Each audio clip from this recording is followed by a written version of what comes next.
Blog Talk Radio. The funeral is about to begin, sir. The calling hours.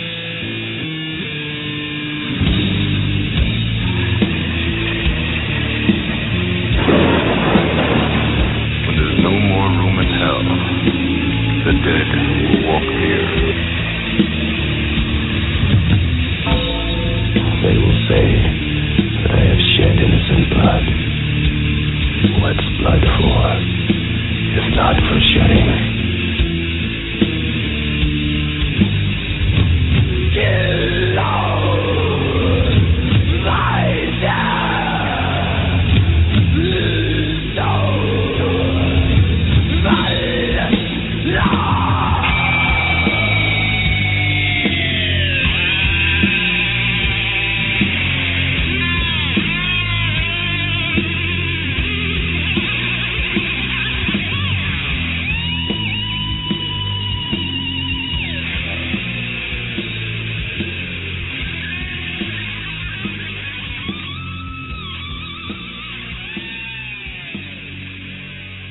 Welcome to The Calling Hours. This is your host, the Dedman, Michael Jones of HorrorSociety.com. Welcome this evening. Our special guest co-host this evening is a young lady that I have worked with in the past on several projects. Everyone, please say hello to the lovely and beautiful Jaqueline Martini. Hello. Hi, Jackie. How are we this evening? Hey. We are great. How are you? I'm fine. Well, before we get started with here. Well, good. I want you to be excited. Since most of us here in North Carolina know who you are, why don't you tell the rest of the world who Jaqueline Martini is and some of the horror projects that you have worked on? Oh, my goodness. Jaqueline Martini is an actress. I'm 24 years old. I've been working on films for about 10 years now. I really, really enjoy horror movies. Not that I want to live it myself, but I kind of just got into a groove of doing a bunch of them, so I just kind of went with it. You can see me in movies like Fistful of Brains, Zombie Cheerleader Camp, Unwelcomed, Thirst, Forever Dead. I worked behind the scenes on one called Pieces of Talent recently, and Azalea. I've done a lot, but those are probably definitely my most favorite roles. I love horror movies. They're great. You can have so much fun with them. Tell everyone a little bit about how you actually got into the industry. Well, it was actually a funny and lucky story. My uncle was writing a book about the Civil War, and he decided to turn it into a screenplay. And, he knew that I had kind of wanted to do it, but, being like 14, 13 at the time, I didn't really know how to get into that. Nobody in my family has really pursued acting or anything like that. So he actually wrote me a role, and it was awesome. I flew out to Illinois, and we were on this awesome set where they actually had the Underground Railroad. Like, it was crazy, and it was like a legit project. It like cursed me, really, because it was so good and so like well put together, and everybody was professional. I mean, the budget was there, and I was like, damn, this is how movies, this is how they work. And it was funny going from that to, other projects where it was like complete opposite, like meltdown, no budget, not even a low budget, just no budget. And, going from one to another, really being able to see how different, every production is. But it was great. I mean, I had such a blast, and especially being able to do like a period piece like that set in 1864. It was fantastic. So it was awesome. And for those of you that are wondering, Jaqueline and I met on the set of my first film I ever worked on, which was Christine Parker's The Forever Dead, and in that film, Jackie plays the lead role of a. What would we call you? Would we call you a scientist or a researcher? Yeah. What would be appropriate it's like for the that? lab. We used to call it the lab assistant. It's funny though, because at first, like, I had saw like a little casting notice on Craigslist, and so we came out just for extras that one night at Christine's house and had a blast. And then, you know, I became friends with everybody, and it was great, and was able to get a lead role. So that really worked out. That was a lot of fun. And then, unfortunately, we were supposed to work together on A Fistful of Brains, but I had to pull out due to family issues. But we did get to work again on a short directed by Misha Perez for Viper Productions called Unwelcomed. Do you want to tell everyone a little bit about your role in that? Yeah, basically I played a prostitute, so, you know, there's that. It was a little role, but it was, you know, it was important. I got killed, and it was awesome, and I, you know, skanked myself out, so it was super sweet. I looked good, and, you know, I love working with you on everything, so, and especially, you know, the other guys from, you know, the crew of Fistful of Brains and Forever Dead worked on that as well, so it was like just a big family. You know, every time I came on set, you know, it's easy when you're going on set and you know everybody because you can be yourself. There's no question about, like, anyone judging your character or just, you know, judging you in general. So that was so much fun, and it's funny, I, like, have pictures from set of when, you know, the scene where me and the other girl die, and they look so real, like your makeup skills, like it looks so real that I kept getting the picture flagged on Facebook, and I was like, yo, I just put like a caption like, yo, this isn't real, like clearly I'm smiling and I'm telling you I'm alive right now, like, you know what I mean? And people kept reporting it, thinking it was like legit. I still have that problem to this day. It's funny to me because I'm like, hell yeah, report. I'll just keep adding it. Like, this is awesome. You know, I mean, it's funny because I remember showing my mom, and I was like 17 at the time. I showed my mom, and she was like genuinely like grossed out and just like, Jaqueline, no. It's like, see, but see now, and I've met your mom. Your mom and I get along really well, and I think it's funny. You know, we had the same guy from Forever Dead, Bill Mulligan, who has assisted me a lot of times on makeup projects, and I've assisted him. There. Yeah, Bill was there, and you know, I thought that was a really fun shoot. So it was, yeah. I mean, Bill's great. He's great in makeup, and he's, you know, a super funny guy, and you can tell, you know, and Fistful of Brains and Forever Dead that the comedian in him was coming out, and it was a good time. Those were the good old days. Well, an interesting note right? for those that are looking up anyone that we're talking about, the interesting part about Bill Mulligan in particular is the fact that he's a high school science teacher. So a lot of the stuff that we used makeup-wise was stuff that you know, he used as a teaching implement. Like, instead of buying like a lot of latex and things like that, you know, Bill made his own stuff, and it just turned out fantastic. I absolutely love working with him, and hope the three of us can get together and work again on something soon. Yeah, that'd be great. Well, I'm sure his students do what? Oh, I'm sure his students loved hearing. Oh yeah, working on like that's where a lot of the extras sure came from too. Yeah. Well, to fill everyone in tonight on tonight's episode of the show, at 8:45 this evening, we will be interviewing actress and model Christy Faulkner of Midsummer. I wish I could speak right. It's a word tonight. jumbler. No, it is. It is. But Midsummer Nightmares 2, Summer's End. So we will be speaking with her about the film, the things that went into making it, being an actress in general. She also suffers from cystic fibrosis, so she's going to talk to us a little bit about that tonight as well. I want to say hello to my good friend and rep out at Metal Blade Records, Kelly. Kelly, thank you for all of the music that you are supplying for the show. Tonight's guest artist or featured artist on the show will be Cattle Decapitation, for those of you that are metal fans. And we will also, later on at the end of the show, be discussing Shout Scream Factory's new Blu-ray release of John Carpenter's Prince of Darkness, and we will be doing a giveaway later on in the evening. But before we start getting to all of that, we have our news segment for the evening. And this is just news tidbits over the week that I have found interesting and I thought we would talk about for a few minutes before we get into other things.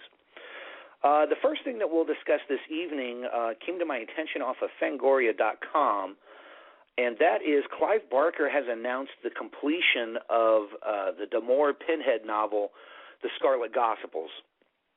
Now, for those of you that may not know, D'Amour was the main character in, why am I drawing a blank on that movie? I feel so dumb right now.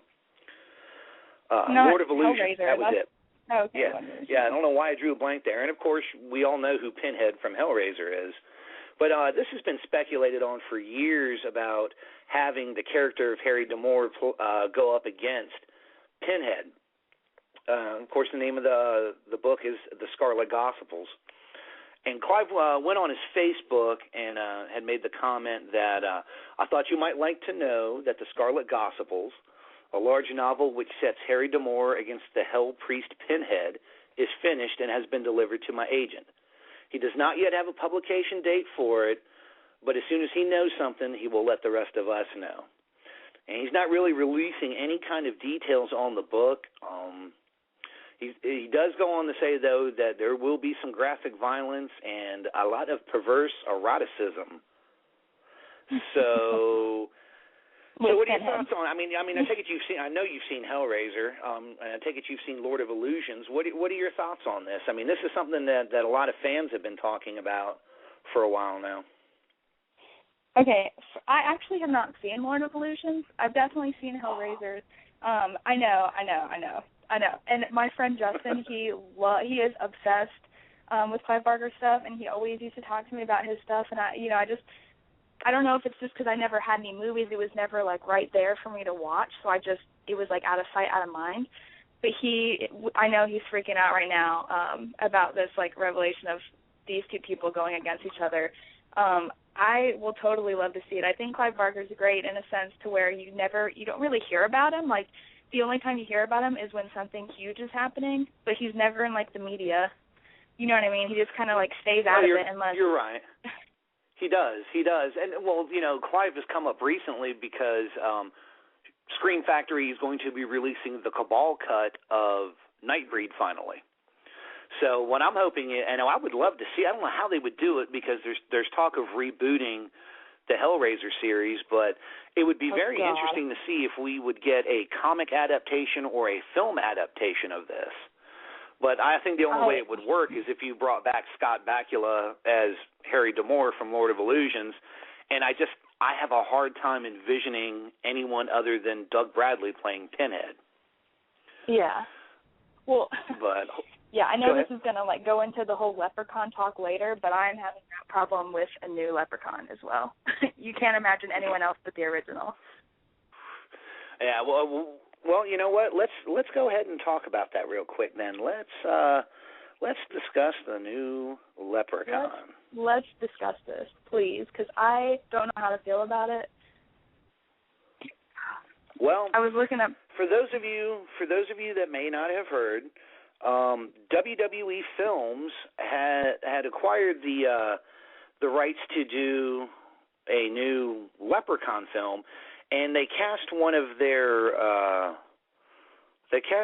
their wrestlers who goes by the name of Hornswoggle on TV to replace Warwick Davis as the Leprechaun. Now, they really haven't released any concrete information, so to say, about what the film is going to be about. But what we do know, the director is Zach Lipovsky. Hope I said that right. And the title of the film is going to be Leprechaun Origins.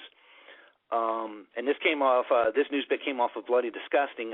He's quoted as saying it's basically a complete reboot, he says. We're not trying to copy or, really do the same thing again, which is why they made so many of them because, the formula was kind of successful. But he says that they are going to go in a completely different direction with it.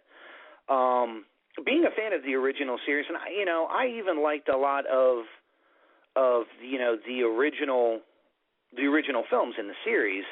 Yeah. I mean, I don't know how I feel about someone else, taking over the role that Warwick Davis made so popular. I mean, Warwick Davis but they're talking is about just this a badass. He is. I mean, he is. But they're talking about, this isn't going to be like, a kiddie movie or anything. They're pretty much going for the blood, so to speak. And that's kind of odd if you think about it, with me being a big pro wrestling fan. The WWE and Vince McMahon has pretty much gone to a PG rating to make the shows more fan friendly, and yet here we have WWE Films releasing what's going to be a hard R, very bloody film. So, what are your concerns with it? What is it that you're not liking about this? Well, it's not really that. I don't really not like it. I'm just weary. Any time any movie is remade, it's just never as good as the original. There's only been there's only been a couple of movies that I thought were good, but I really liked Leprechaun. Like I said, Warwick Davis is just a badass. Like Willow to Leprechaun, he's just a badass. So, I mean, I'm just I was Googling the actor, Dylan Post or whatever his name is, and there you can find some pictures of him, for the Leprechaun Origins. I guess it doesn't look like a legit poster. I guess it was probably a fan poster or something.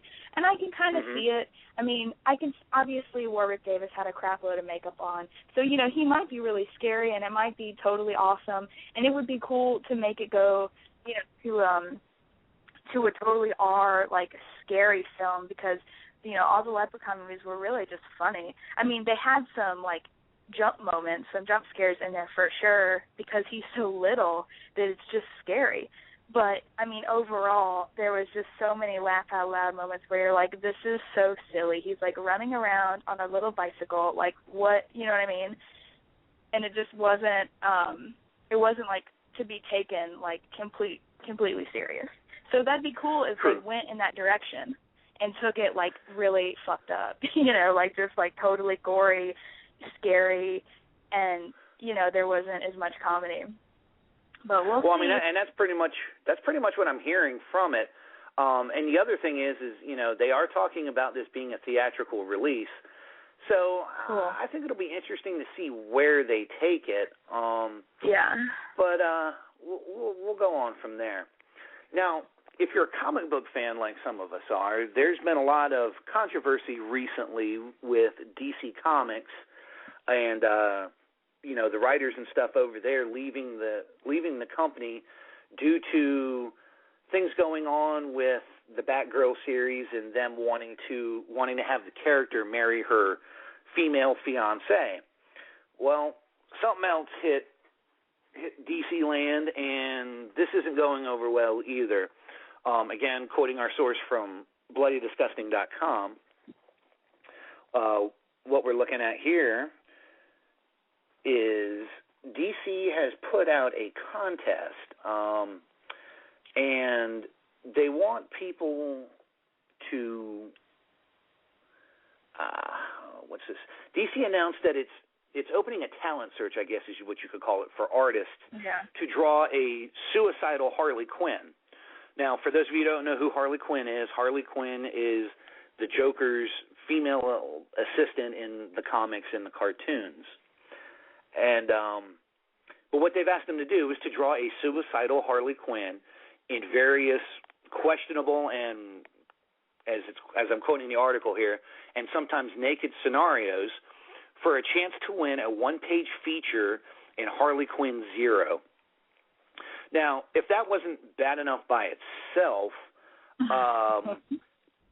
September 10th, today, is the start of Suicide Prevention Week. Great job, DC. And funny, dude. It is to a degree, and the article goes on to state that Harley has always been a very sexualized character, and that's true. And she's definitely a crazy character. Her relationship with the Joker, how abusive he is to her. She's a member of a group called the Suicide Squad. But you know what? The Suicide Squad was meant, like, in, like, the 50s, correct me if I'm wrong because I don't really know a whole lot about comics, but the Suicide Squad, they were sent in to fight, not as to, like, let's all kill ourselves, but, like, because you're probably going to die in battle type of thing, right? Right, you're correct in that, but, I mean, so it's like, I get how, they totally dropped the ball this week. That was just bad timing, because it's not cool. Suicide is definitely nothing to laugh about, but how did they not realize that? Don't they have people that's their job, like, to make sure? Oh my God. Quality control. Yeah, I mean, I would agree with you on that. It's, it's kind of funny. It's how much, it's not just kids that read comics. I want to get that out there. There are adult-themed comics, but it's. I understand that people have a lot of problem with the depiction of violence towards women and things like that.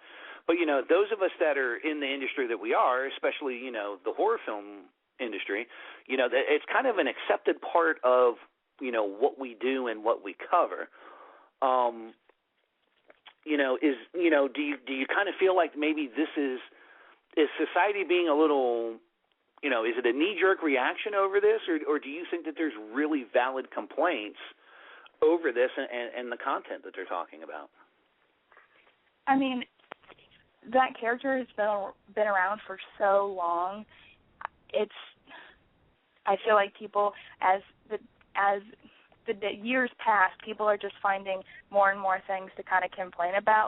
Like this isn't a character that was made up yesterday, that would be so wrong, I guess, in society because she's over-sexualized and, suicidal or, whatever she does. But since it's been around forever, it's just been there. I don't know if I'm making any complete sense at all. No, I understand exactly what you're saying. It's just now people are like, okay, granted, not taking away from what happened, like totally DC, like that was just bad timing. That is not cool. It's National Suicide Week, like Prevention Week or whatever. It's like making me like, oh God, I can't believe they didn't realize that, because I'm sure that guy is just like throwing his head against the wall. Like, how come? If he still has a job, he's like, holy crap. But honestly, if it wasn't Suicide Prevention Week, this wouldn't be in the news. You know what I mean? Like, there wouldn't be a big thing about her. It was just bad timing, because that's always the character she's been, and people love her. Like, you always see someone dressed up as Harley Quinn every Halloween. Every every sci-fi convention or comic, any kind of Comic-Con, like there's always people dressed up like her, and it just sucks right now that this happened with the timing of the week. It's really crazy. I agree. Well, to stay on offensive subjects, let's go to this one. For those of you that may not have heard, Eli Roth has done a movie called Green Inferno, and it just got screened at the Toronto International Film Festival. Actually, I believe it screened Saturday. And apparently the response was so great, and Eli feels so much for this film that he has already announced Beyond the Green Inferno, which is going to be a sequel to the film. And he's going on to say that he's going to make the sequel in the tradition of Aliens, where everything gets, it's bigger, it's darker, and it's scarier. The film, I have not had a chance to see it yet, but from everything that I have heard about this film, think back to films like Cannibal Holocaust, Cannibal Ferox. What's that? Yeah. No, Cannibal Holocaust. When I was reading this, I was like, I'm pretty sure I've seen this before in the 1985 movie Cannibal Holocaust. It's like the exact same thing. I didn't like that, and granted, that had some stuff in it, which is why it was banned in 17 countries. You're talking about films that, basically help shape the evolution of, what we have today. I don't necessarily agree with a lot of the stuff that went on in Cannibal Holocaust and Cannibal Ferox, but, those types of films are part of the reason why we have the standards now about no animal cruelty in films and things like that. Yeah. I think it's kind of interesting, though. Things go in cycles, in the horror industry, and, like zombies were big in the late 70s, early 80s. They're big again now.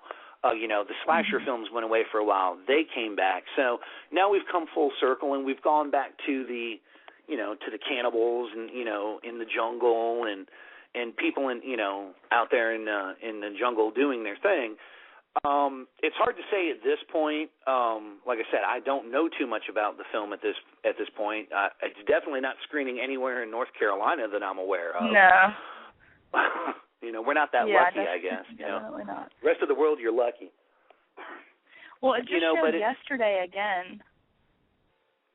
Where at? I don't know. It just said, I was looking at the article, and it just said it screened again on the 9th, which was yesterday. I don't know where this is. I don't know if it was another convention or what, but I wonder if they're going to do like a demand it type of ordeal with theaters, you can demand it. I mean, it's hard to say. Like I said, I haven't seen too much technical info on the film. I don't even know what the film is rated at this point. Yeah. But he's talking about teaming up with Aftershock director Nicholas Lopez on this, and it's kind of nice to see. I'm a fan of Eli Roth. I enjoyed Cabin Fever. I enjoyed Hostel. I enjoyed that kind of work. He's good friends with Quentin Tarantino, and we all know how much of a grindhouse fan that Tarantino is. He was a big fan of films like Cannibal Holocaust and, Lucio Fulci's The Beyond, things of that exploitive nature. Especially with how PC the world is getting. I mean, do you feel like we're going to start seeing more of this? I mean, it's, we've had remakes of Last House on the Left and I Spit on Your Grave, but, here's the next evolution. What's your thought? I mean, I didn't like Cannibal Holocaust. Most people don't. I know. Who really enjoys that movie? I don't know. I mean, it's cool. Like, I feel like the same thing happened in, like, Hostel, like, essentially. Somebody's going to get tortured. Somebody is going to die really gruesomely, like, and it's going to be horrible to watch. Like, these people are, it's like a typical leaving the country, going to some random place in the Amazon, and you really, like, you hear about it in the news all the time, like, another, what are they called? Well, just like another group of people were found, and of course, they have their own rules, their tribe, and they're totally not civilized as far as, like, in a big country like what we, God, I sound really dumb right now. You know what I'm saying? Do you follow me at all? I can't I talk. do. Well, I mean, yeah, there's groups of people going into the jungle, whether or not they treat... What do you think you're going to find? Like, do you really think you're just going to find people sipping tea? Like, no, it's the damn jungle. But that's where films like Cannibal Holocaust actually brought up a good point. While some of the graphic material that we saw in those films is, extremely vivid, the film also pointed out that while we think that we are civilized, we're not. Yeah. If you look at how the filmmakers treated the natives, and it's not like the natives just jumped out and started eating and killing the people. Oh, no, they were very... Americans were pissing me off. Yeah. Yeah, they were very abusive towards the villagers and the wildlife, and say what you want in a roundabout way, those people pretty much got what they deserved. So it's going to be very interesting. They were climbing in their villages, snatching their people up and trying to rape them, like legit. Yeah, I mean it was terrible, but what goes around comes around. Just because we think we're civilized and we walk into the jungle doesn't necessarily mean that we're going to walk out, as king of the jungle, however you want to put that. So the last bit of news before we get to our first musical interlude and our interview this evening, I'm sure everybody in the world knows that they have remade RoboCop. And, Jackie, of course, knows my feelings on remakes are not kind, but... So they've released several trailers online. The costume, the armor kind of looks the same from the first one. There's a few differences that they've gone more black with it. The film is set to be released on February 7th of next year. It's directed by Jose Padilla, and it's going to have Gary Oldman, Michael Keaton, Abby Cornish, J. Baruchel. Yeah. Ooh, I feel bad saying that. Samuel L. Jackson, Amy Garcia, Jennifer Ellie, Jackie Earle Haley, and Joel Kinnaman as Alex Murphy, RoboCop. I take it you've seen the original RoboCop. What are your thoughts on them remaking this? Where do you feel like that they can go with this? I'm not happy about people just need to come up with their own ideas, because there's no why bother remaking this? But I'm saying that about Leprechaun. Like, why don't you just leave them alone? There's a million more ideas out there to make movies with, even if you wanted to go along the lines of RoboCop, but just make it a little different so it's not RoboCop. Like, I just don't understand why people. I mean, it's just I don't really like remakes. I'm not too excited. Granted, Gary Oldman is awesome. Michael Keaton is my favorite. Samuel L. Jackson. Of course, Samuel he's in everything Jackson. these days. He is, but he's awesome. Like, he doesn't fail in anything. So, I think the acting and stuff is going to be on point.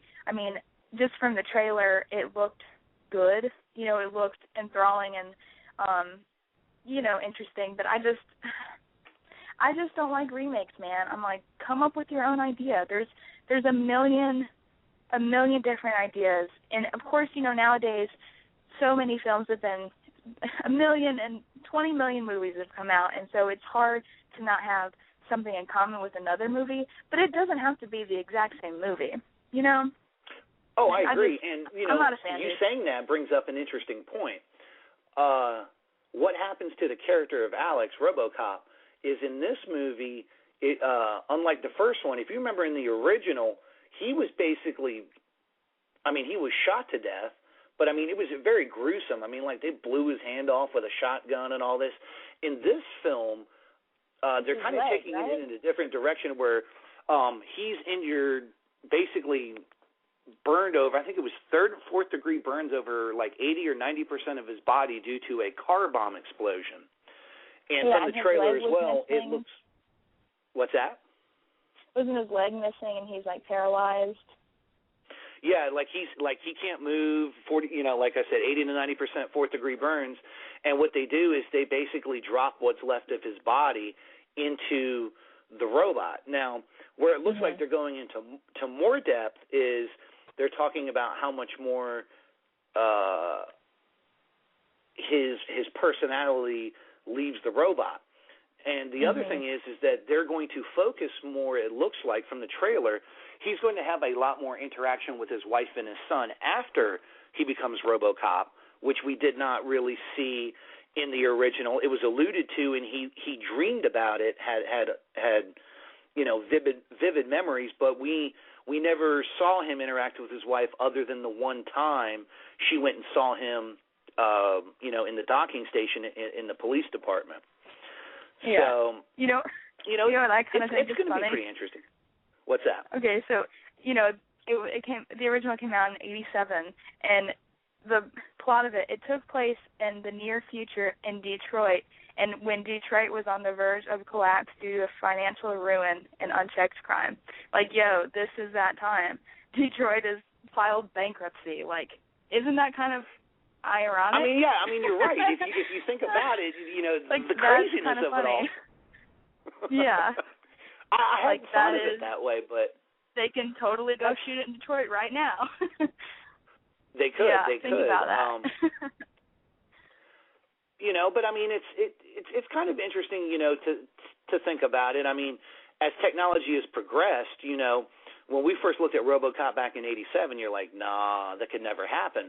But you look at a lot of advances now in the medical field, especially due to soldiers coming back from, overseas combat and the new technologies and prosthesis and things like that. Is RoboCop maybe not to the extent that we're seeing right now, but do you feel like RoboCop could be something that's viable in real life in a couple of years? Definitely. They've got drones going out all the time. I mean, who knows what the government is planning that we just don't know about. But, of course, I can totally see it happening. I mean, with all the technology, I mean, they're coming out with new phones every 5 seconds. Like, they can't make a suit. It's like an Iron Man. But, of course, yeah, no doubt about it. But it's headed there. It's definitely headed there. Definitely. It is kind of crazy when you think about it. I mean, didn't you see that video on YouTube a couple years ago about that dog? It was like, it's not a real dog, but I forgot the name of it. But it's like a dog drone, like a robot dog. And it's got like the four legs and stuff? Yeah, and it scared me to death. I was like, this is scary. Yeah. And that was years ago. So, like, of course this could happen, especially because it's essentially just a suit that you put somebody in. It just, in this movie, it kind of takes over his body and it changes or whatever. But, I mean, essentially all it was a suit just to kind of fill him out again. That's I don't true. know. It's a lot to think about. And you bringing up the fact that, if you look at what the city of Detroit's going through and declaring bankruptcy and, in society now we're talking about, privatization of prisons and things like that.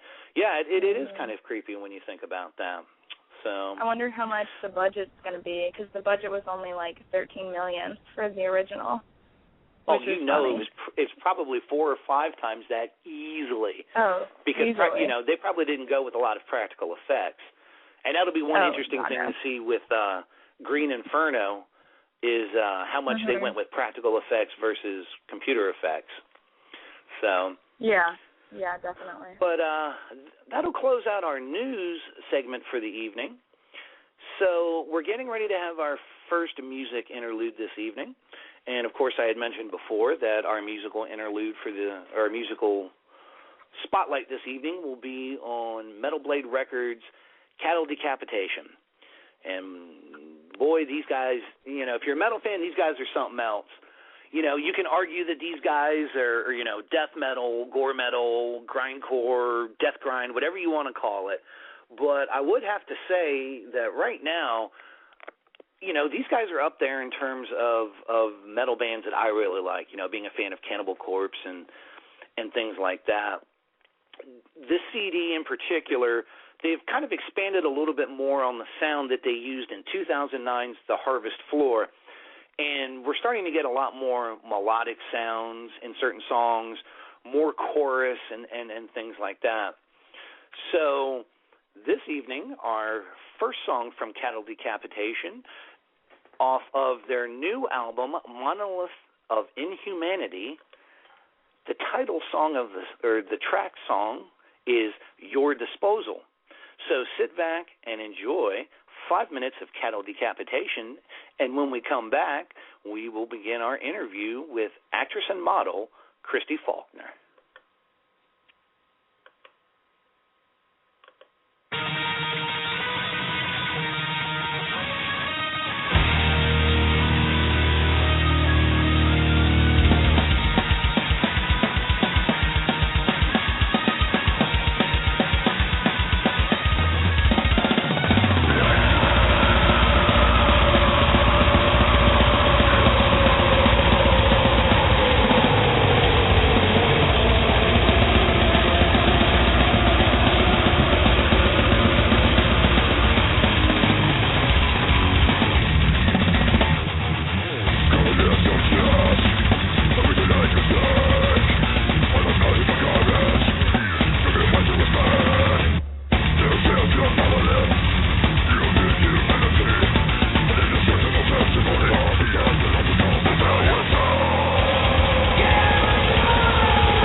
and welcome back to The Calling Hours with your host, the dead man, Michael Jones from Horror Society, and actress Jaqueline Martini from such films as The Forever Dead and A Fistful of Brains. How you doing, sweetheart? What do you think so far? Were you talking to me? I'm loving it. Of course. How come I didn't do this before? This is great. Well, this evening, our special guest is actress and model Christy Faulkner. Christy Faulkner right now is one of the stars of the upcoming film called Midsummer Nightmares 2, Summer's End. Christy, are you there? I am here. Hi, Christy. How are you this evening? Good. How are you guys? Excellent, excellent. Let me introduce you to my guest co-host this evening. She is a fellow actress, and she has done some modeling herself. This is one of the young ladies that I have worked with on a couple of projects. Her name is Jaqueline Martini. I think the two of you will have a great time talking to each other this evening. Awesome. Hey, Christy. Hey, how are you? I'm good. I'm creeping on your Facebook page right now.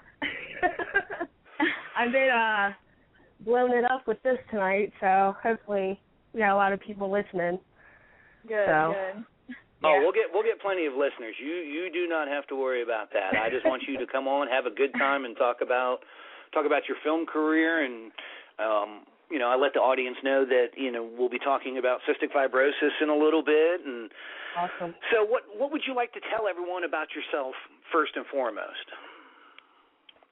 Well, I've actually been modeling that for 2 years, and just recently transitioned to acting, which I absolutely have just fallen in love with.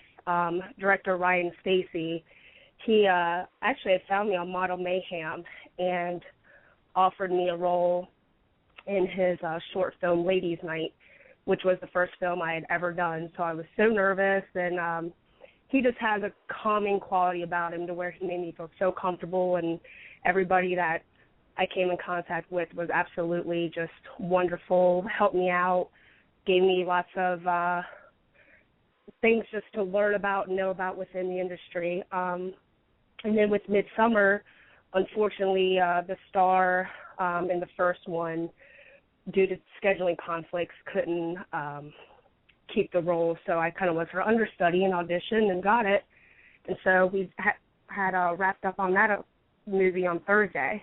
So can't wait to see that, and hopefully some new projects come my way from maybe somebody seeing me in Ladies Night or Midsummer. So I'm really excited on this whole new acting adventure. So okay, if you have any tips for me, let me know. Do what? Of course. I said if you have any tips for me, let me know. Oh, definitely. I just added you on Facebook, so if you see somebody, that's me. Awesome. Tell us a little bit about Ladies Night and the concept behind the short. Ladies Night is about 3 girls that are kind of not mentally stable, I guess, in my opinion.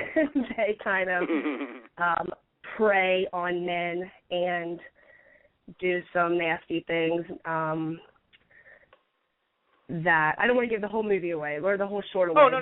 Just whatever details you can give us. Yeah, it's just they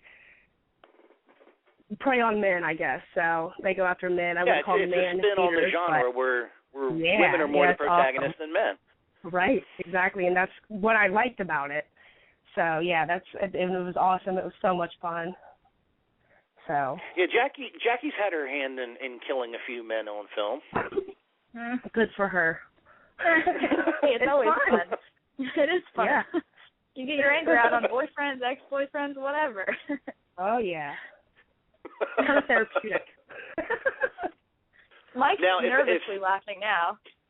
Oh, I'm not nervous. I'm the dead man. You can't kill what's already dead. My ex-wife couldn't kill me. No one else can, so I think I'm good to go on that one. There you go. So if someone wants to purchase Ladies Night, where would you send them? Well, we just were selling on the Horror Hound in Indianapolis. That was like the first release of it, and I actually got to hold it in my hand. I was so excited. And you can also purchase it on contentmediafilms.com. And it will also be available at Horror Hound in March in Cincinnati.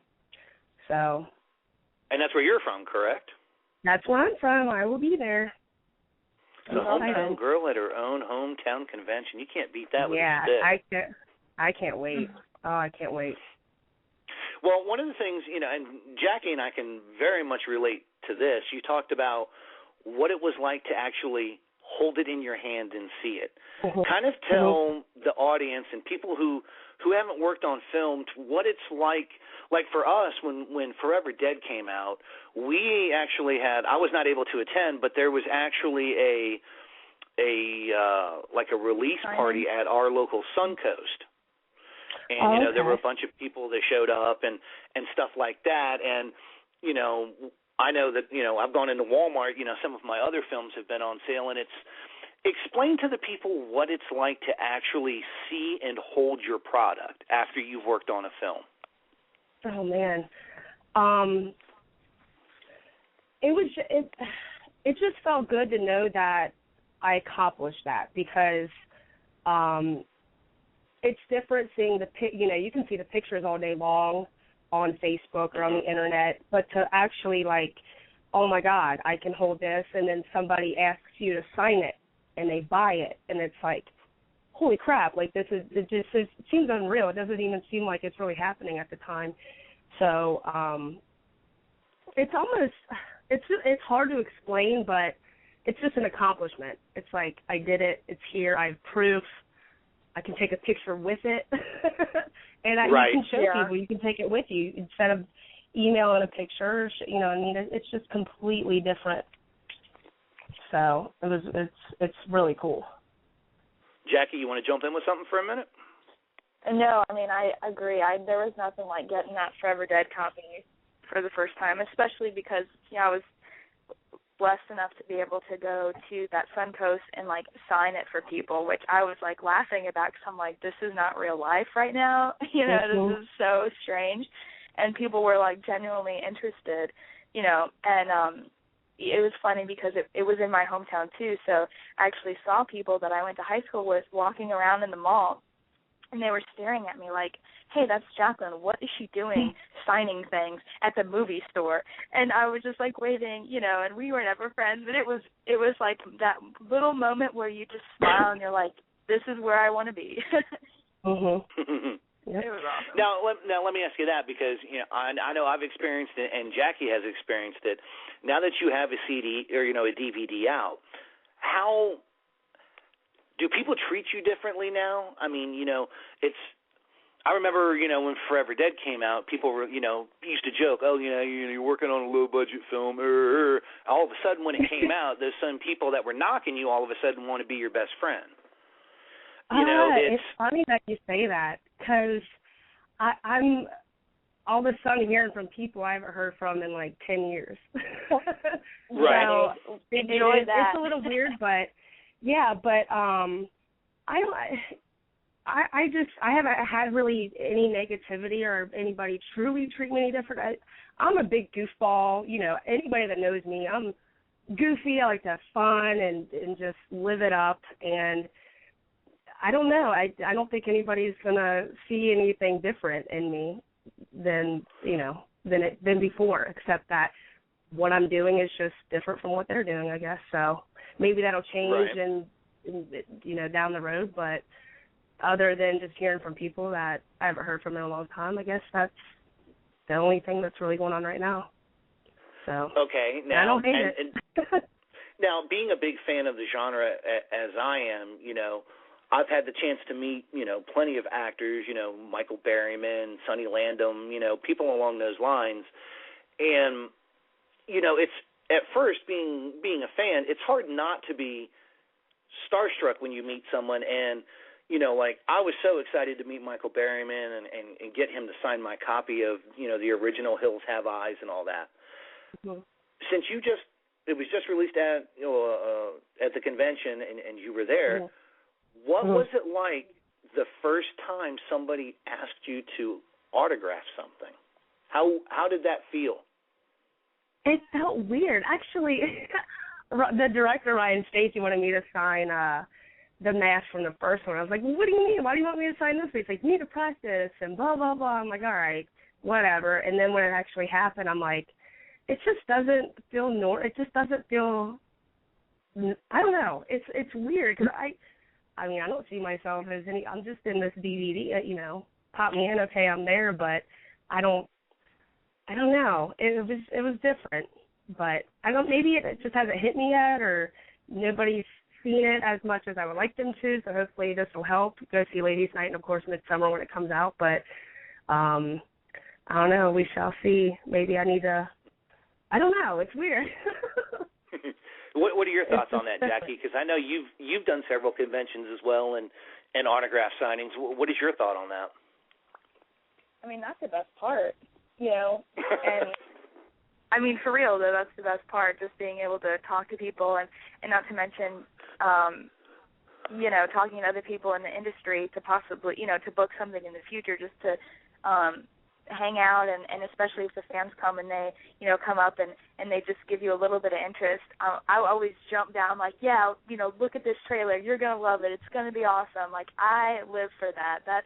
I'm a big social freak anyway, so anytime I was at a convention, I was like engaging with everybody and you know, just practically throwing my headshots at people like, this is great. I'm having the time of my life. Plus, you know, every convention has like a party night, so that was awesome. And you know, I've been to a couple different ones, but I remember Kanuga back in 2008. It was the first time that they had the first time it had started, first year.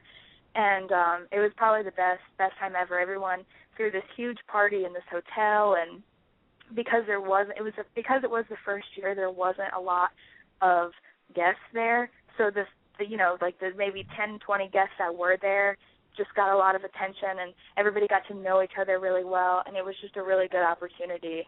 And I'm sure, you know, like you're gonna get to mastering that autograph, girl. I'm so excited for you. Like, you are in for it. Like, this movie of yours, you're going to look back in a couple years, and it might not seem like a big deal now, but it's a huge deal, and you're going to, like, you're never going to be able to forget it, you know? It's going to kickstart you, and that's awesome.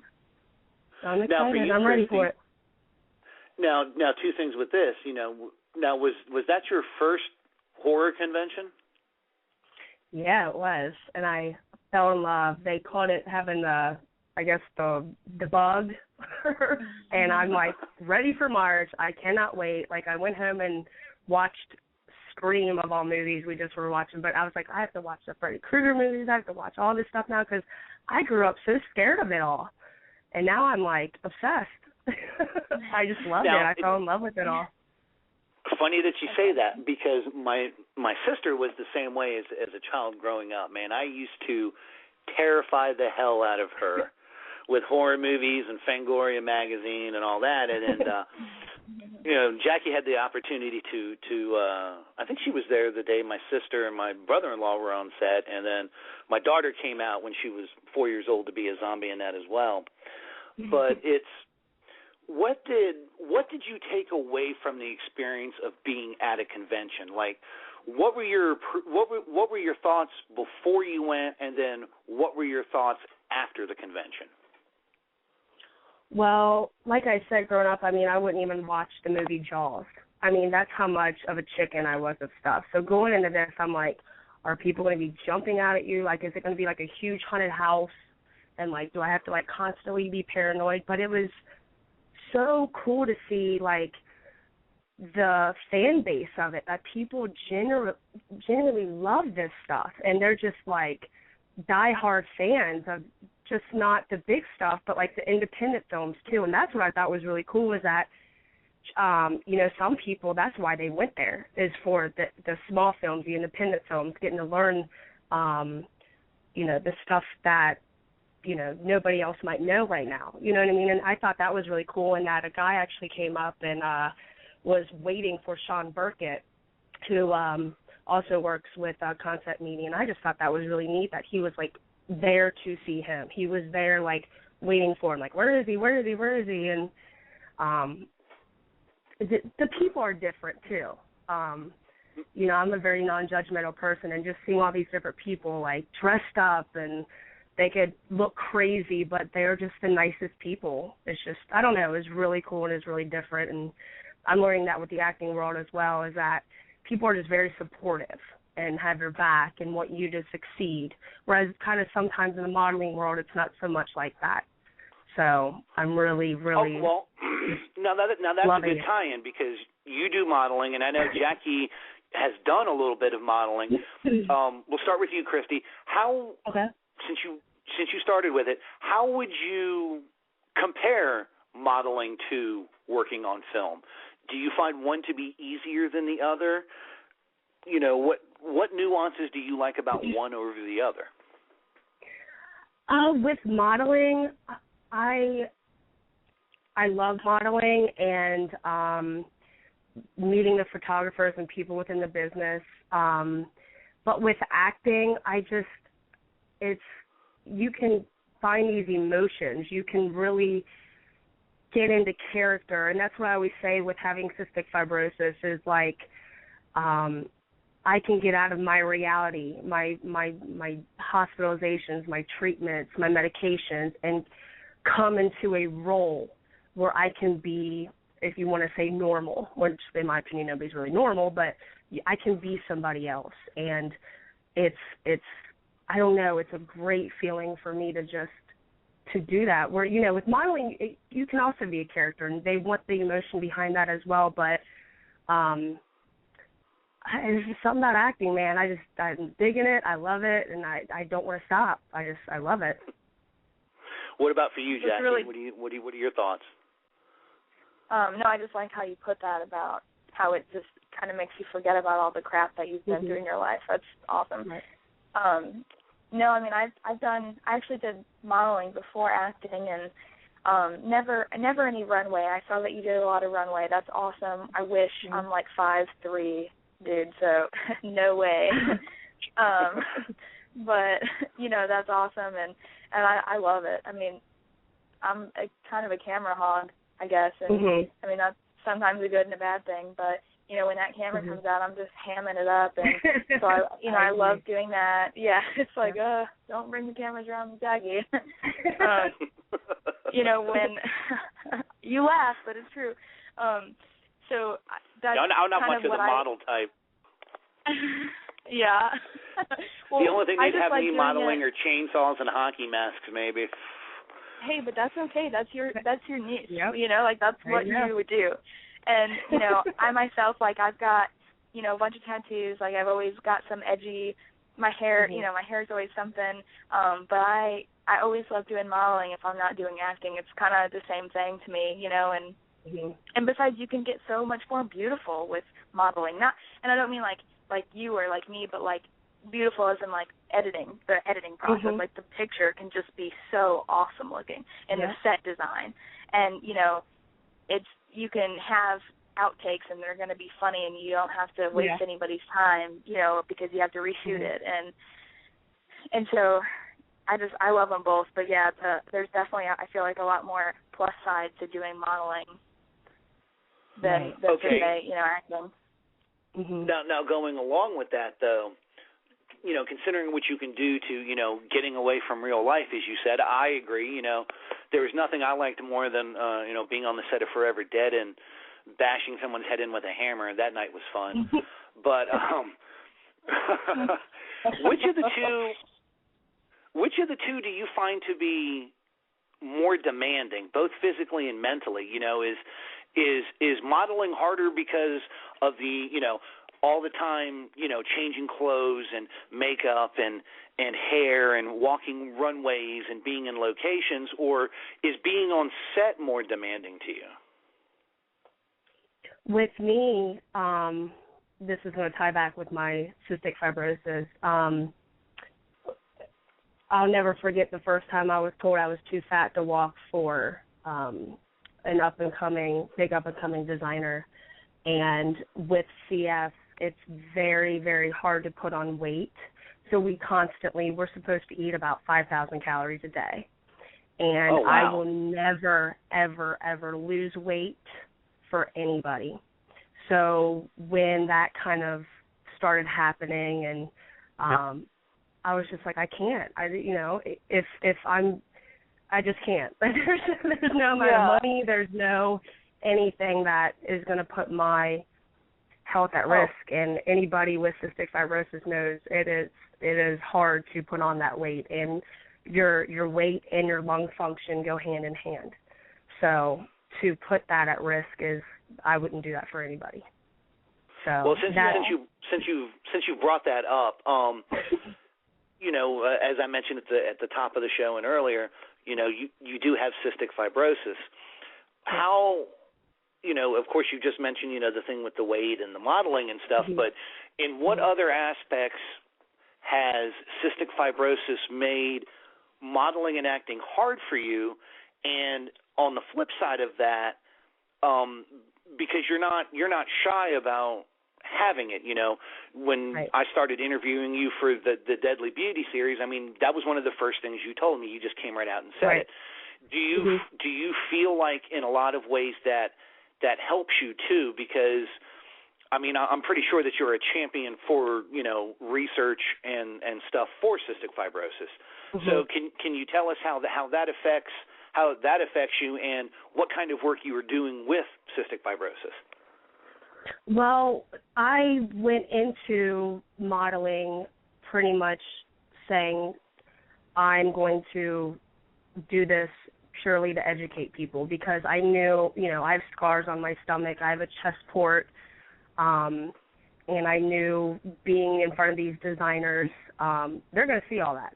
So for me, it raises questions, and, I have a Breathe tattoo going down my side. I have Just Breathe on my arm, or Breathe Easy on my arm. I'm looking right at it and I can't read, apparently. But I like that, because that's on that picture I have of you on the interview, that X-ray picture. Right. Yeah. Yeah, and that was for cystic fibrosis as well, which people went crazy over that photo. But I knew going into all this that was my main focus. And there's so many young girls that have this disease that, they have these big dreams, but they're in more of a severe case of CF than I am. So that's always my drive, is just to get cystic fibrosis out there, and let people know what it is. Nobody really knows about it. They call it like a small little orphan disease because only 70,000 people worldwide have this disease. Yeah, So, can you explain to me and I guess the other listeners, because I'm not really sure what it is. Sure. And definitely. Cystic fibrosis is a life-threatening lung disease. It also affects the intestines, the pancreas, the liver, and I'm 28 years old. Right now the life expectancy is around 37, but, that's average. So, I always say I will surpass that, and I will fight, and I'm going to outlive everybody. That's my whole thing behind it. You will. So, and there's nothing wrong with that. I do. Right, exactly. You have to have a positive mindset, and I think that has everything to do with your health as well. If you sit there and pity yourself and feel sorry for yourself, I mean, you're going to be sick. That's how I kind of look at it. Even though we're kind of constantly sick, it's just, a different way of looking at it. I do 4 breathing treatments a day, and I also do a lot of home care. But unfortunately for those with cystic fibrosis, you become resistant to a lot of the antibiotics that you take. So you almost kind of run out of options down the road and have to you also become allergic to antibiotics. So you have to fight through a lot of stuff, just a lot, it's a lot. I'm trying to shorten it up, make it short and sweet, but kind of when you get into the final stages of CF, then you get put on the double lung transplant list. I've also known some people that have had kidney transplants and liver transplants just because the antibiotics are so strong that it kind of, it affects those organs as well. And I also take 5 pancreatic enzymes every time I eat. So, because we cannot, like I said before, we can't digest the food. So, but a girl that I know that has CF who she's just such an inspiration. She says we're warriors, and I believe that too. And I'm not just saying that because of me. It's just so many kids I know. I mean, it's just crazy to see somebody so young, like, going through so much stuff before they're even 10 years old that even an adult who's 50 might not have even seen their whole life. Yeah. It's crazy. So, I mean, but we're strong. I always knew I was different. I went through a lot of bullying growing up, but it's just made me a stronger woman, and I'm not ashamed of talking about CF. I used to never want anybody to know. Never, ever. Yeah. But now it's like open and honest, and it's all about education. So do you? Sorry, I keep talking and talking. Please, by all means, if you have a charity or events like that, if you let people, you're more than welcome right now to tell. If there's a charity that you particularly prescribe to, please tell people what it is and how to get involved with it. Well, I actually went to Boomer Sison's charity event this past year, and I've met him in the past, and his son Gunnar has cystic fibrosis. I think he's 22 now, and the Boomer Sison Foundation has they're amazing with CF. They did a trap shoot. I think it was way out in, I forget now, but we were all shooting guns and doing this big trap shoot thing. It was awesome, and had Jerry Cahill, who I believe he's 58 years old and had a double lung transplant. It just is always out there talking about cystic fibrosis and educating people, and wrote a kid's book. And so the Boomer Sison Foundation is just absolutely amazing. And then you have your local chapters of the Cystic Fibrosis Foundation, who actually next month, October 26th, I believe, is a Run Like Hell with WEBN. I don't know if you guys have heard of that, but they're huge, at least here in Cincinnati. So if anybody local from Dayton or Indiana or whatever wants to get involved in that's huge. And they do a Run Like Hell. You run through the graveyard at night, and then they have a party like hell afterwards. So you dress up in costumes, and it's a blast. But the Cystic Fibrosis Foundation, Boomer Sison Foundation, they're both amazing. Okay. Well, now, I'm not trying to dwell on the cystic fibrosis. I mean, I'm very proud to hear you being out there and doing this stuff. When it comes to film, I'll never forget. I know I told you this, and I'm pretty sure Jackie remembers this. My first day on set of The Forever Dead, I managed to get 2 concussions and break my middle finger in a 24-hour shooting period. So I'm one of those people, even though I'm relatively healthy, I refuse to do my own stunts for that reason alone. Mm-hmm. But due to the cystic fibrosis and your treatments and stuff, do you, can you do your own stunts? Are there certain things you can't do? Like, for an example, something that the average person wouldn't think about is like fog machines. You know, for an everyday regular person in an enclosed room, a fog machine, you might cough, you might hack a little bit, but at the end of it, you can go outside and feel better. Are those the kinds of things that you have to think about before you do a shoot? Or okay. Definitely. And what's really cool is that, I know I keep bringing him up, but Ryan Stacy has had his own, I don't know how much he wants me to tell, but he has personal, knew somebody with CF, and so he's always, are you okay? Do you need treatment? Is everything okay? So he's kind of like a nurse / friend / doctor on set already. Ain't nothing wrong with that. No, it's not. Everybody who, somebody's smoking, like, within 10 feet of me, he's like, you need to go over there. So it's kind of cool, because I'll get so, No, and that's sad. I'm a cigarette smoker, and I try to. I try to think about that kind of stuff on set because you never, a lot of people won't give out those details about themselves, and it's, I'm, like I said, I'm glad to see, you and Jackie have that very much in common. If you don't like something on set, or you see something that that's not right, you sound like the type of person that will stand up for yourself and say, hey, this is what's what. Right. And I wish more actors and actresses were like that.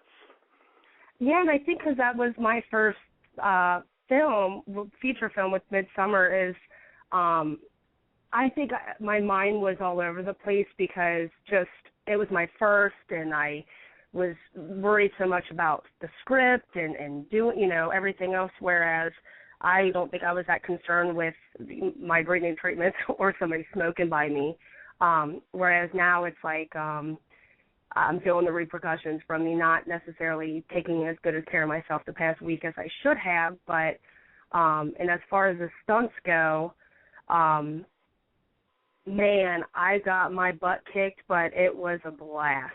I mean, I'm sure I risked a lot. I let the person who I was fighting with know I had a chest port on my right side, and just to stay away from that. Other than that, I'm good, and we rocked it out. But we were feeling it the next day. I could barely walk. I was limping around. I was like a granny. I couldn't go up and down the stairs, but it was fun. We had fun. It's worth it now. At the time, you're like, why did I do this? Yeah, I can't wait to see the movie now because of that. So, yeah, the finished product. I can't wait.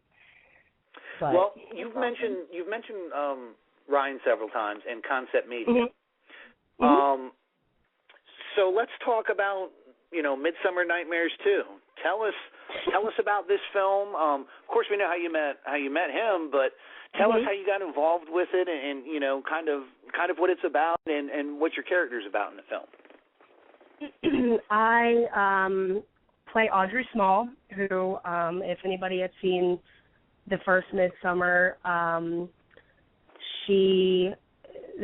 her friends throw a summer Halloween party, and they call it the Midsummer Nightmare Party or whatnot, and so that's where that comes into play. And there is somebody who does not like her and comes after her and her friends and murder the other characters, but in the end, Audrey ends up getting away. And in the second one, you can tell that she just hasn't taken it in. Like it's 3 years later, and she just hasn't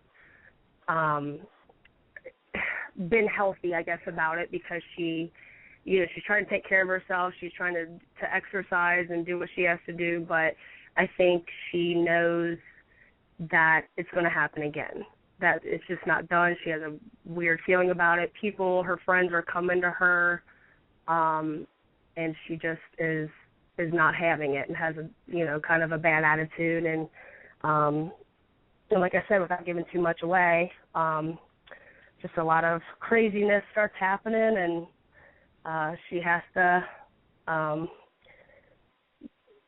fight her way to the end. Let's put it that way. So that's what I would call that's what I call the Laurie Strode syndrome from Halloween. Uh-oh. And since we segued into that, that's something else that you and Jackie have in common.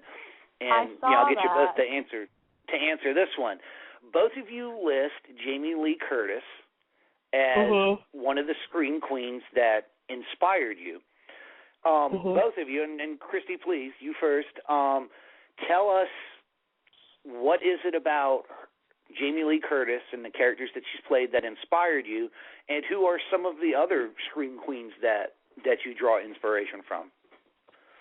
I just, like I said, I never not that I didn't want to, I was just a chicken, but I did watch Halloween every time it would come on TV around Halloween time, and finally built up enough nerve to watch that. And I don't know, I just always loved her in those movies, and I don't know. It's hard for me to answer this question, I guess, because I'm so new to the horror scene. But I just loved her in Halloween, and to be honest, that's kind of the only horror movies I know I sound terrible right now being on Horror Society. No, but, I mean, it's no, the truth is the truth. That there's something about that her and that character that drew you to it. I mean, right. Was it her independence, her fighting will? It's just strong woman. Yeah, just dealing with it and fighting through it, and yeah. So I'm sure Jackie could probably answer this question much better than me. No, I mean, I just, Jamie Lee Curtis was just in so many different films, and so, I mean, that's awesome because it wasn't just one and done. It was just a constant. Everybody liked her, so she kept getting roles. So, I mean, that's awesome. Like, that's just awesome. So I actually was reading your interview, and I had saw that, and I laughed about it. I mean, she's great. She's doing those Activia commercials now, but she's rocking it. She can rock that yoga. Yeah, that's right. True. Whatever. All right, now here's a funny question. We'll talk about horror in general for a moment, and especially as it pertains to women in horror. You are both part of the Deadly Beauty series that I write for on Horror Society. And what I have found is, while I found Christy, and of course, knowing Jackie through the years, a lot of the actresses these days that I have sent requests out for that have done several horror films have gotten back to me on Facebook, and I'm not going to name any names. I'm not picking on anyone, but I'm curious to your thoughts on this. A lot of these girls are telling me that while they want to act in horror films, they don't particularly think the title of Scream Queen is complimentary to a female actress. What are your thoughts on the title of Scream Queen? And if you continue to go on and do more horror, would you be offended if someone used the title Scream Queen with your name and your career? Not me. I'll take anything with a queen in it. Yeah, that makes me laugh because I get where those people are coming from, but I think it's a really egotistical way to think. Because first of all, you don't know if you're going to be getting any more roles in the future, so you know what I mean, you're being picky about it. And second of all, who knows, just in general, who knows where you're going to be in 5 years. Yeah, you can do 5 horror movies, and if you want to look at yourself as a Scream Queen, fine, but then you could get this awesome, dramatic, role that has absolutely nothing to do, and that will break it, if you want to call it that. Then you're not going to Jamie Lee Curtis, she did all these horror movies, but nobody refers to her as nobody really refers to her as a Scream Queen. You know what I mean? Because she's done so much. Well, that's because she got out of doing it. Yeah. But interesting side fact to that, she on Scream Factory's Blu-ray edition of The Fog, which they just released, that's the first time in almost 20 years she's ever done anything or talked about her early horror film career. And she makes the statement that, a lot of the films she liked the people she worked with. She appreciated the opportunity, and she feels like the term Scream Queen was coined for her. But it's kind of funny looking at how she basically turned her back on the genre. So I take it, Christy, you're not concerned at all if horror films is all you do. I mean, that doesn't. Nope. You would be happy with the title of Scream Queen? I would. I don't mind it at all. Or I wouldn't mind it. Not at all. I know Jackie doesn't mind. I mean, you know what it is, though? There is, I get where these people are coming from thinking that it's, derogatory or just some crappy title because, when I think of the women that scream, that are, screaming in movies these days, they're all dim-witted, just the dumbest, and they get killed first. So, I get how they, that sounds really rude, but for real, I mean, that's in movies, a lot of movies these days, it's just, you don't get much of a fighting chance, and everyone just assumes that's what a Scream Queen is. But you look at movies from the 70s, it wasn't really like that. I mean, for instance, Margot Kidder, she did Amityville Horror. Yeah, she screamed throughout the movie, but it wasn't like that type of movie. Am I making sense? She wasn't the helpless victim. Yes, helpless. That's exactly what I was looking for. A lot of people associate with Scream Queen with helpless. It's not the same thing. It doesn't have to be. It can be, but it doesn't. Right. People just assume it's the same thing, and that's just, like I guess the chauvinistic or, whatever kind of way of thinking. It totally wouldn't bother me. I love horror movies. They're fun. It's the most fun because you obviously have to take it seriously to an extent, but, you're about to get your head cut off. It's going to be fun. No matter how serious it is, it's going to be fun. Mm-hmm.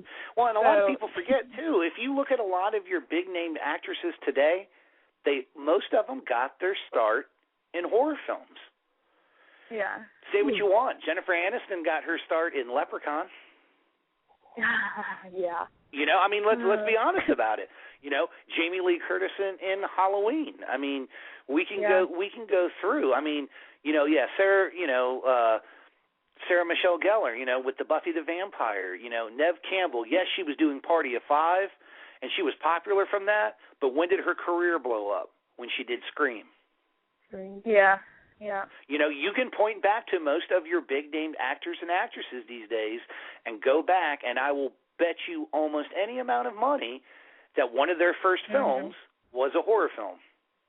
And it's funny to me how that once they quote-unquote make it, all of a sudden they turn their nose down at horror films. I think it's kind of sad. But well, one of the other things I wanted to go ahead. No, I'm trying to put myself in that position. I guess, some people say it doesn't really take a lot of talent just to scream and run around and be that ditzy character. And if you're that ditzy character, not that it doesn't take a lot of talent, but in comparison to somebody who's,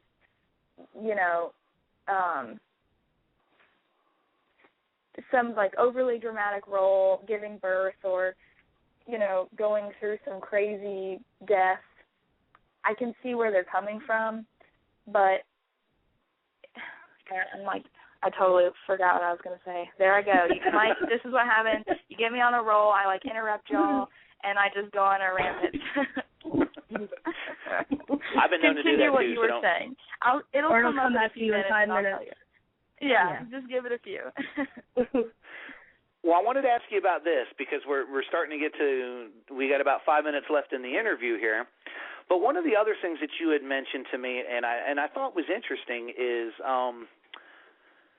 and when I first read it, I hope this doesn't sound wrong, the first thing I thought of was Fabio in a sense, and I think you know where I'm going. Oh, Lord, I do. You had stated that, I think it was in October, that you are going to be on the cover of several romance books that will be available through Barnes & Nobles. Yes. Tell us how you got involved with that. Oh, I tell you what, it was funny. It's Model Mayhem.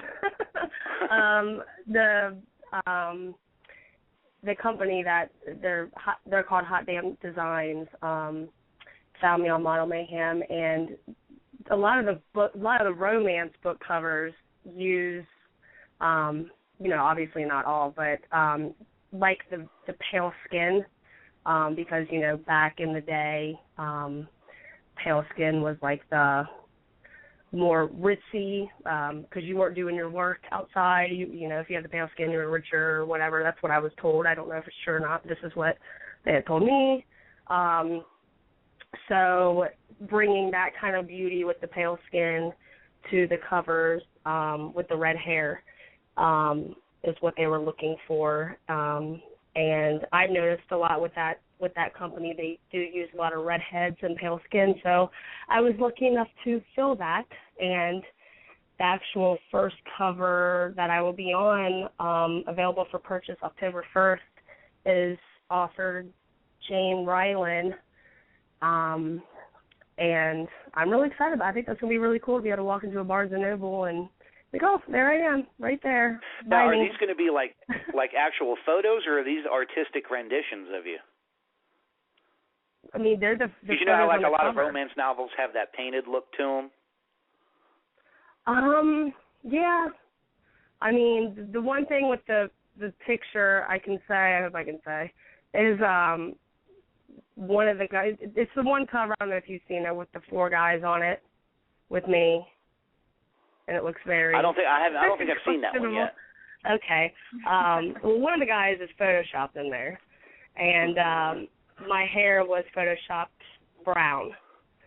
So that's really the only difference with that photo. It didn't look very, from the original to the cover, it looks, now in person it might be different, I don't know.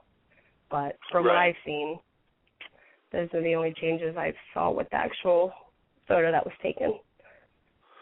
Okay. Well, before we let you go, I definitely want you to get your stuff out there.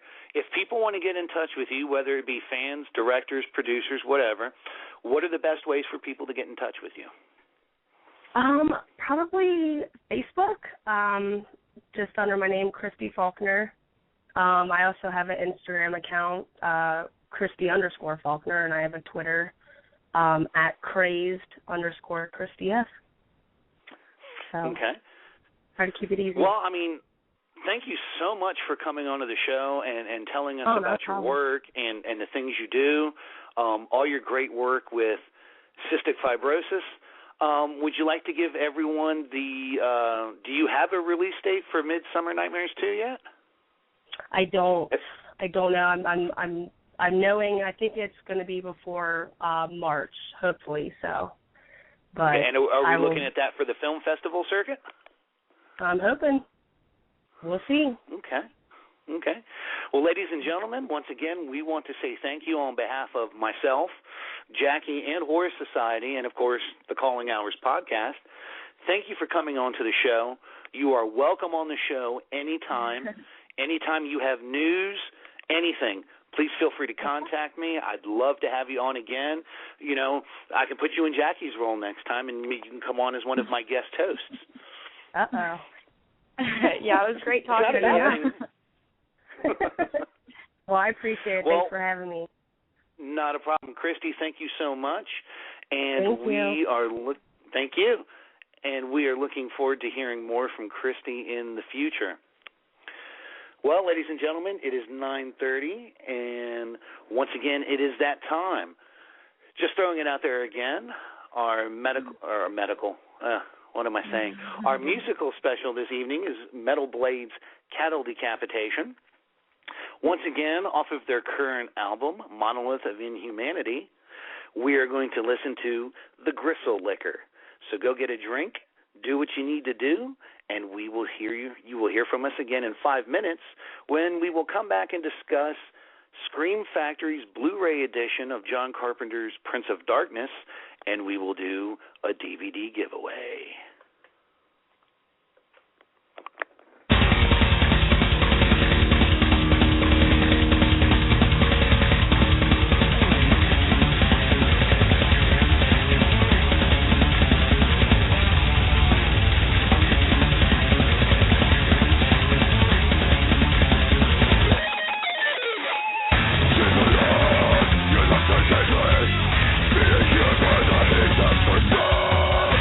Be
And welcome back to the Calling Hours with your host, the Dedman, and my special co-host, actress Jaqueline Martini. You still there, Jackie? Hello. I am still here. Can you hear me? Oh, I can hear you. I'm sure the metal was killing you, but just to throw it out real quick through our special band this evening, of course, is Cattle Decapitation. They are it's a pretty metal sweet band name. Isn't it, though? So let me give you a little info on Cattle Decapitation here. They're an American death grind band from San Diego, California that was formed in 1996. Their songs in the beginning were pretty much to protest the mistreatment and consumption of animals. They also talk about the abuse of the environment and touch subjects such as misanthropy and genocide on the human race. A lot of their music is based on most of their music is based on putting humans in the situations that animals are subjected to, animal testing and slaughter. And while the band originally started, the entire band was vegetarian. But right now, only 2 members of the band are vegetarian. So if you have a chance, check out metalblade.com and go pick up your copy of Monolith of Inhumanity by Cattle Decapitation. So, the last part of the show, we are going to be talking about Scream Factory's John Carpenter's The Prince of Darkness. But before Jackie and I start talking about the film, let me go ahead and get this out there so that we can make the listeners feel like they're having a good time. If you would like to win a copy of Scream Factory's Prince of Darkness on Blu-ray, please be my first caller at 347-237-5099. And Michael, the guy that won last week, you can't win it 2 weeks in a row. So if you're listening, you can't win again tonight. But once again, if you would like to own a copy of John Carpenter's Prince of Darkness on Blu-ray from Scream Factory, please give me a call at 347-237-5099. So, 1987's Prince of Darkness by John Carpenter. Mm-hmm.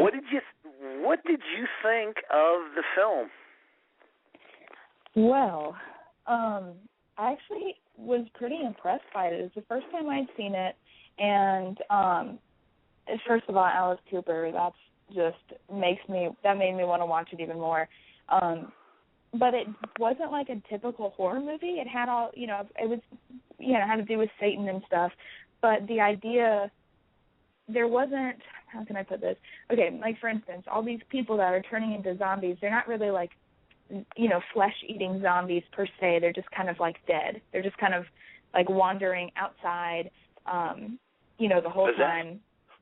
Yeah, exactly, possessed. And meanwhile, they're all stuck in this old church trying to figure out what the hell is this green stuff. And, the fact that each one of them slowly kind of gets turned until the very end. And, Jesus, the blonde one, I don't remember the character name. What's the blonde one who was pretty much possessed the whole time? Oh, the one that looked like the chick from Hellraiser, didn't she? Yeah, it was. Had her skin, yeah. Lisa Blount, was that her? Say that again? Was it Lisa Blount who, well, either way. I believe it was, yes. I believe that was okay. Lisa Blount, yes. Okay. And not to cut you off for a second, but it looks like we may have a winner. Let me see. Thank you for calling the Calling Hours. This is your host, the Dedman. Who am I speaking with? Hello, Dedman. Hello. How are you tonight? I am fine. How are you? I'm doing great. Great show. Thank you. I appreciate it. Why don't you tell us who you are, since you are the winner of Scream Factory's Blu-ray edition of The Prince of Darkness? Excellent. My name is Elena Burnett. Okay, Elena. How'd you hear about our show? On Facebook. Nice. Well, here's what I need you to do. I need you to send me an email at slitofthewrist yahoo.com with your mailing address, and I will get this copy of John Carpenter's Prince of Darkness out to you. Excellent. Well, thank you so much. Well, thank you for listening, and I hope you continue to listen. What have you thought of the show this evening? Oh, it's been very entertaining. Good. I appreciate it. I see that you're from North Carolina as well. What part of North Carolina are you from? Visiting, actually. Oh, you're I'm from visiting. Illinois. Oh, okay. Well, excellent. Well, thank you so much for listening to the show, and thank you for your continued support, and we will get that out in the mail to you tomorrow. Thank you so much. Have a good night. Thank you. You too. All right. Bye. All right. All right, well, well, the please. DVD so quick. Yeah. All right. So continue on. We were talking about Lisa Blunt and her messed up face. No, Susan Blanchard is the messed up face. Susan Oh, Blanchard. okay. I'm sorry. Yeah. All right, so continue. I had to double check on that. Okay. First of all, the gore on this, it is genuinely disturbing. I was kind of surprised. The actor who plays, I can't think of his name, the Asian guy in it is awesome. Is it Victor Wong? The older one or the younger guy? Who's the younger guy? Is Victor Wong the older one? Let me look at my notes here and make sure. I'm going to feel really bad about this. Well, Victor Wong, I believe, is the older gentleman, and then That's Dennis, the older one. Yeah, Dennis. They were both, as a side note, were also in John Carpenter's Big Trouble in Little China. For those that may not have known. Yeah, Dennis Dunn. Okay. Yeah, that scene where he was locked in that little closet when she was basically bleeding and like slowly transforming into some rotting, burning corpse was genuinely terrifying. She had, the really deep voice, the devil, Satan voice or whatever talking to him. And for 87, it got me. It definitely got me. And the I'm right there with well. you. Yeah. Well, it's funny that you say that because we'll go into the special features here in a minute. But when the devil's hand comes through the mirror, the first thing that came to my mind was, the devil from Legend is about to come out of this mirror. That's what I thought too. And it's kind of funny because I don't know that I liked it because it showed too much. Because you knew exactly what it looked like and you only saw the hand because of that movie. And because of, that's just what a lot of people, associate the devil to be, some giant red, like mythical or horned beast. Like a horned beast. So when you see that, hoof, pretty like hand hoof, in your mind what it's going to look like, but then they just cut it off, so you only see a couple inches of the hand. But, I'm not sure that I liked it. I kind of wished that they would have gone with just a really messed up hand, like maybe hers. Hers was like bleeding and falling apart, but like how much more creepier would it have been if it would have been just just a messed up hand, or like maybe a little deformed, but not like an animal, like not like an obvious red and black, Well, hand. It's funny that you say that because we're going to start talking about the special features here in a second. But what did you think about the clarity? For a movie that was shot on film in 1987 without any, to the best of my knowledge, there were no digital effects. Everything was practical effects. What did you think about the DVD transfer? How crisp did that? Did you think that was a movie from 1987? No, it really did. It looked good. Granted, the copy I saw was a Blu-ray, but still it looked great, especially for its age. It looked good, and it sounded good, too. There was a couple times where, maybe the voices were a little bit lower than the music that had just come on, and, I kind of had to adjust. But, overall, and honestly, I hadn't really heard of this movie, and, I'd seen the cover a lot, but I was happily surprised. I'm glad it wasn't just, a slasher flick. I always like, any movie that has to do with, devil, mythical, or satanic type of thing. Those are always fun, and demons in general. Good time. Agreed. Yeah. And the last couple, the last release of this was on standard edition DVD back in 2003. And one of the reasons I'm such a big fan of Screen Factory's discs are they don't give you bare bones when you get a DVD. And this DVD in particular there's no exception to the rule. On this one, you get your standard audio commentary, which is new for this edition with writer-director John Carpenter. And then as far as the special features go, and all of this is new for the release, we have a 10.5-minute interview with John Carpenter entitled Sympathy for the Devil. And in that, he discusses how the project came to be. And one of the things that you had mentioned is how the film was different. It wasn't like a cookie-cutter film. That's one of the things that he says straight off. He was trying to make, a film that separates itself from other genre fare by using new ideas instead of reusing the same thing over and over. And fantastic. The other thing he mentioned, what's that? Oh, I just said, that was fantastic. And it didn't look like it had a super high budget either. No, and I have to look. I've seen discrepancies on what the actual budget of the film was, so I don't want to quote a number and then have someone jump on me. But well, no, I mean, I know that he wanted to do a lower budget movie that he said that created unease. Well, this did it. Like you said, it takes place in a church, so not many locations were used. They used all practical effects, and so they didn't have any digital. What did he say? The only the most complex thing was the mirror scene at the end with using real mercury. Right. And and I thought that scene came across effectively.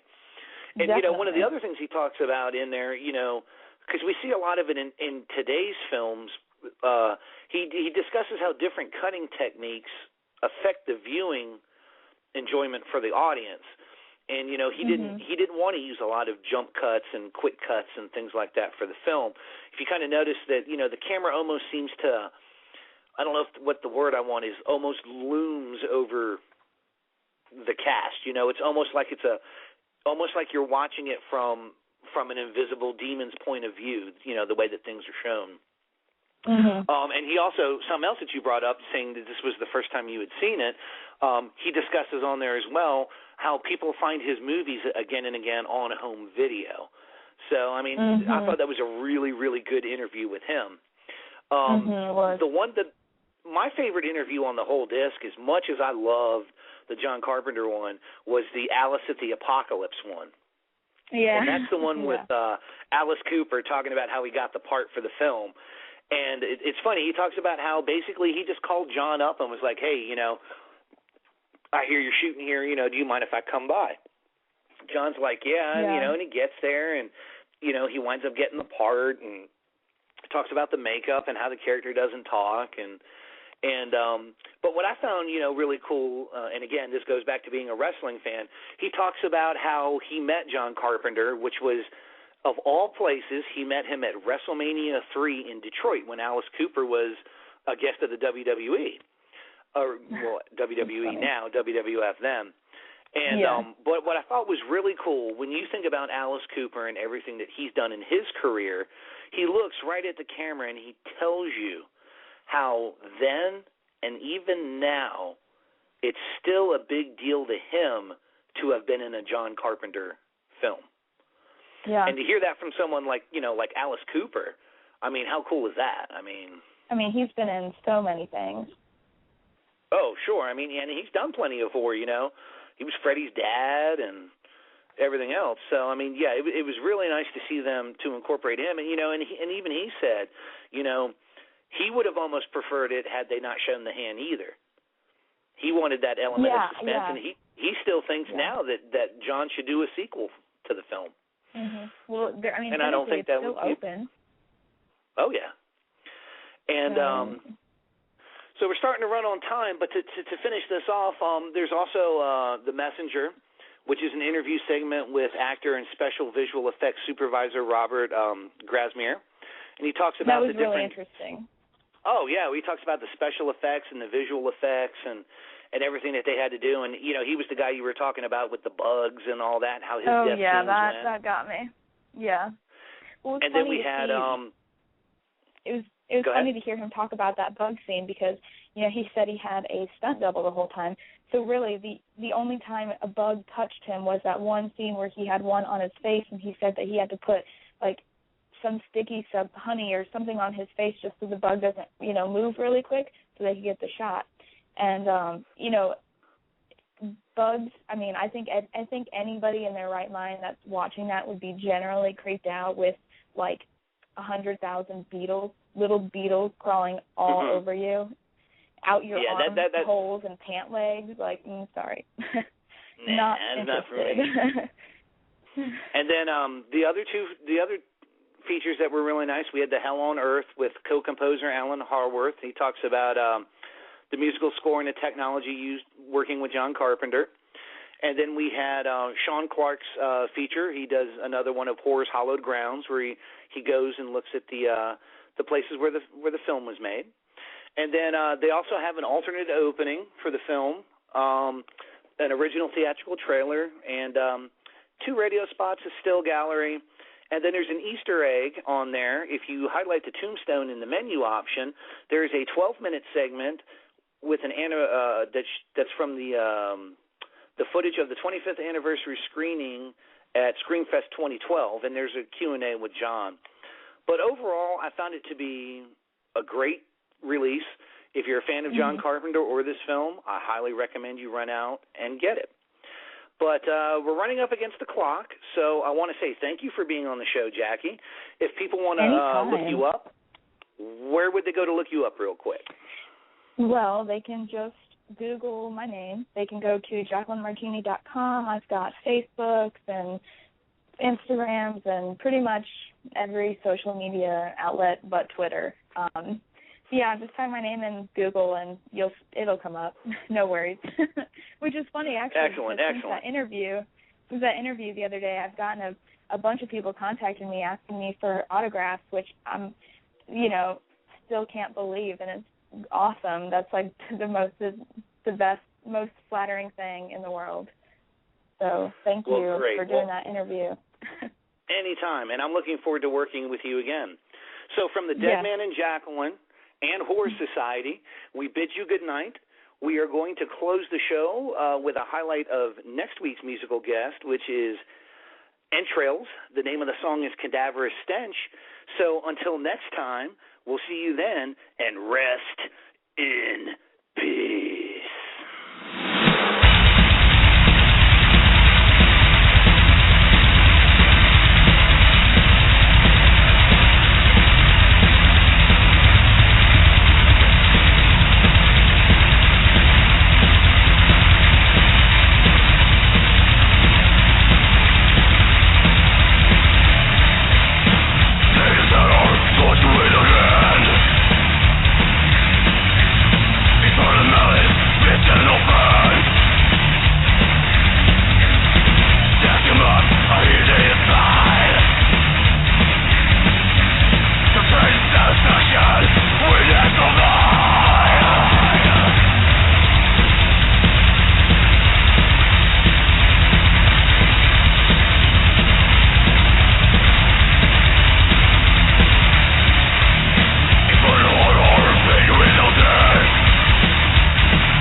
we not?